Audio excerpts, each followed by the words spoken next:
Hi, ഞാൻ doctor Ayyappan, consultant gastroenterologist. ഭക്ഷണം കഴിച്ചു കഴിഞ്ഞാൽ വയറ് വീർത്ത് വരിക, ഗ്യാസ് നിറഞ്ഞു നിൽക്കുന്ന പോലെ നിൽക്കുക, വയറിലാകെ ഒരു സ്തംഭനം, ഒരു അസ്വസ്ഥത. ഇത് ഒരുപാട് പേര് പറയുന്ന ബുദ്ധിമുട്ടാണ്. എന്താണ് ഇതിന്റെ കാരണം, എന്താണ് ഇതിന്റെ പരിഹാരം? ഇതാണ് ഞാൻ പറയാൻ ഉദ്ദേശിക്കുന്നത്.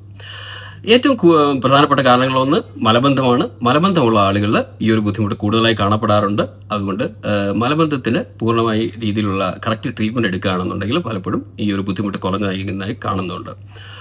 പിന്നെയുള്ള കാരണങ്ങൾ പ്രത്യേക രീതിയിലുള്ള കാർബോഹൈഡ്രേറ്റ് ഇൻടോളറൻസ് ആണ്. അതായത് ലാക്ടോസ്, സൂക്രോസ്, ഫ്രക്ടോസ് തുടങ്ങിയ കാർബോഹൈഡ്രേറ്റിൻ്റെ ഡൈജഷനിലുള്ള ബുദ്ധിമുട്ട്. ഇപ്പോൾ ലാക്ടോസ് എന്ന് പറയുന്ന പാലിലടങ്ങിയിരിക്കുന്ന ലാക്ടോസിൻ്റെ ഡൈജഷനിലുള്ള ബുദ്ധിമുട്ടുകൾ പ്രായമായ ആളുകളിലും കാണപ്പെടാം. അതിന് അക്യൂട്ട് ലാക്ടോസ് ഇൻടോളറൻസ് എന്ന് പറയും.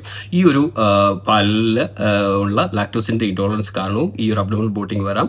ഈ അൺഡൈജസ്റ്റഡ് കാർബോഹൈഡ്രേറ്റ്സ് നമ്മുടെ കുടലിലെത്തുമ്പോൾ ഗ്യാസ് പ്രൊഡക്ഷൻ കൂടുകയും വയറ് ഉയർത്തി വരുന്നതായി കാണും. ഇതിന് നമുക്ക് പ്രത്യേകതരം ടെസ്റ്റുകളുണ്ട്. ലാക്ടോസ് ഹൈഡ്രജൻ ബ്ലഡ് ടെസ്റ്റ് എന്ന് പറയുന്നത് ബ്രീത്തിങ് ടെസ്റ്റിലൂടെ ഇത് കണ്ടുപിടിക്കാം. അത് മാത്രമല്ല, ഇത് ടെസ്റ്റുകളൊന്നും ഇല്ലാതെ തന്നെ നമുക്കൊരു 2 വീക്സ് ഒരു ലാക്ടോസ് അല്ലെങ്കിൽ ഫ്രക്ടോസ് ഫ്രീ ഡയറ്റ് കഴിയുമ്പോൾ ഈ ഒരു പ്രത്യേക രീതിയിലുള്ള കാർബോഹൈഡ്രേറ്റ് ഇൻടോളറൻസ് നമുക്കുണ്ടോ എന്നുള്ളത് അറിയാൻ കഴിയും. പിന്നെ വളരെ അപൂർവമായി കാണപ്പെടുന്ന ഒരു അസുഖമാണ് സീലിയാക് ഡിസീസ് അല്ലെങ്കിൽ gluten intolerance. Non coeliac gluten intolerance ആകാം, അല്ലെങ്കിൽ സീലിയാക് ഡിസീസ് ആവാം. ഗ്ലൂട്ടൻ എന്നാൽ വീറ്റിൽ അടങ്ങിയിരിക്കുന്ന ഒരു ഘടകമാണ്. ഇതിനോടുള്ള അലർജി അല്ലെങ്കിൽ ഇൻടോളറൻസ് കാരണവും ഈ അബ്ഡോമിനൽ ബ്ലോട്ടിംഗ് ഉണ്ടാകും. അത് നമുക്കൊരു പ്രത്യേകതരം ബ്ലഡ് ടെസ്റ്റ് അല്ലെങ്കിൽ അപ്രോപ്രിയേറ്റ് ടെസ്റ്റിലൂടെ നമുക്ക് കണ്ടുപിടിക്കാൻ കഴിയും. പിന്നെയുള്ള ഒരു അപൂർവമായ ഒരു കാരണം, ഈ അബ്ഡോമിനൽ ബ്ലോട്ടിംഗ് ഉണ്ടാകാനുള്ള ഒരു കാരണമാണ് സ്മോൾ ഇൻറ്റെസ്റ്റൈനൽ ബാക്ടീരിയൽ ഓവർഗ്രോത്ത്. ഇത് വയറിൻ്റെ ചെറുകുടലിലുള്ള അമിതമായ ബാക്ടീരിയയുടെ വളർച്ച കാരണം ഗ്യാസ് പ്രൊഡക്ഷൻ കൂടുകയും അബ്ഡോമിനൽ ബ്ലോട്ടിംഗ് ഉണ്ടാകുകയും ചെയ്യും. ഇത് നമുക്ക് പ്രത്യേക ഒരു ബ്രീത്തിങ് ടെസ്റ്റ്, അതായത് ഗ്ലൂക്കോസ് ഹൈഡ്രജൻ ബ്ലഡ് ടെസ്റ്റ് എന്ന് പറയുന്ന ഒരു ബ്രീത്തിങ് ടെസ്റ്റിലൂടെ ഇത് കണ്ടുപിടിക്കാൻ കഴിയും. ഇതിന് ഒരു ആൻറ്റിബയോട്ടിക് ട്രീറ്റ്മെൻറ്റിലൂടെ ഇത് പൂർണ്ണമായിട്ടും നമുക്ക് ഇറാഡിക്കേറ്റ് ചെയ്യാനും കഴിയും. പിന്നെ നമുക്ക് കാണപ്പെടുന്ന ഒരു കണ്ടീഷൻ, കോമണായി കാണുന്ന ഒരു കോസാണ് വിസറൽ ഹൈപ്പർ സെൻസിറ്റിവിറ്റി. അതായത് നമ്മുടെ വയറ്റിലുണ്ടാകുന്ന ഗ്യാസിൻ്റെ അളവ് നോർമൽ രീതിയിലാണെങ്കിൽ പോലും നമ്മുടെ പലരുടെയും സെൻസിറ്റിവിറ്റി വളരെ കൂടുതലായിരിക്കും. അത് കാരണം ഈ വയറിൽ വീർത്ത് മുട്ടുന്ന ഒരു ഫീലിംഗ് ഉണ്ടാകും. എന്നാൽ അവരുടെ വയറിലുള്ള ഗ്യാസിൻ്റെ അളവ് മെഷർ ചെയ്യുകയാണെങ്കിൽ അത് നോർമൽ ആയിരിക്കും. അവർ വളരെ സെൻസിറ്റീവാണ്, അവരുടെ കുടൽ, അതായത് വിസറൽ ഹൈപ്പർ സെൻസിറ്റീവ് എന്ന് പറയും. അപ്പോൾ ഈ ഒരു ഹൈപ്പർ സെൻസിറ്റിവിറ്റിക്ക് നമുക്ക് സെൻട്രലി ആക്ടിങ് മരുന്നുകളുണ്ട്. ഈ മരുന്നുകൾ കൊണ്ട് ഈ ഒരു ബുദ്ധിമുട്ട് കുറയുന്നതായിട്ട് കാണപ്പെടുന്നുണ്ട്.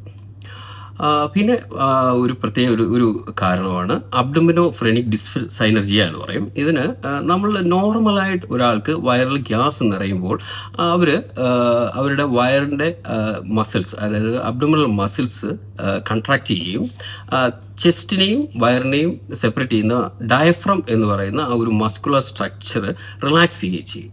അതായത് അബ്ഡോമിനൽ വാൾ മസിൽസ് കൺട്രാക്ട് ചെയ്യുകയും ഡയഫ്രം റിലാക്സ് ചെയ്യുകയും ചെയ്യുന്നത് കൊണ്ട് ഈ ഒരു വയറിൽ ഒരു വീർപ്പ് നമുക്ക് ഫീൽ ചെയ്യാതെ.